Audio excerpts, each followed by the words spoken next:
ইয়ে করো না তুমি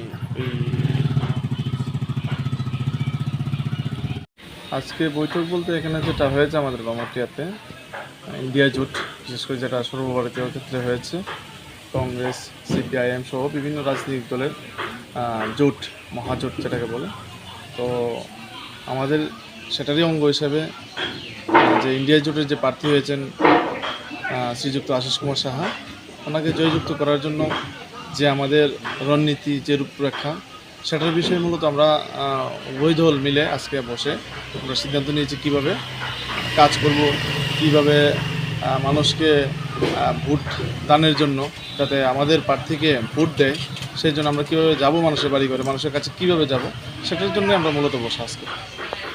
এই মোহনপুর মহকুমা এলাকাতে যে ধরনের সাধারণ সমস্যাগুলি রয়েছে, সেই সমস্যাগুলি নিয়ে কি আপনাদের মধ্যে কোনো আলোচনা হয়েছে? হ্যাঁ, সাধারণ মানুষের যে বিভিন্ন রকম সমস্যা আছে সেটা নিয়ে আমরা আলোচনা হয়েছে। তবে এখন মূলত বিষয় হচ্ছে দেশের যে বর্তমান পরিস্থিতি, রাজ্যের যে বর্তমান পরিস্থিতি, একটা অগণতান্ত্রিক পরিস্থিতি চলছে।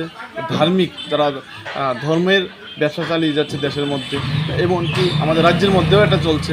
সেটাকে রুখে দেওয়ার জন্য, যাতে মানুষের যাতে গণতান্ত্রিক অধিকার পেতে পারে, মানুষের যাতে অধিকার প্রয়োগ করতে পারে, সাধারণ মানুষের যে ন্যায্য পাওনা, ন্যায্য অধিকার, সেটা যাতে মানুষ পায়, তার জন্য আমরা মূলত ঠিক করছি কীভাবে আগামী দিন কাজ করব।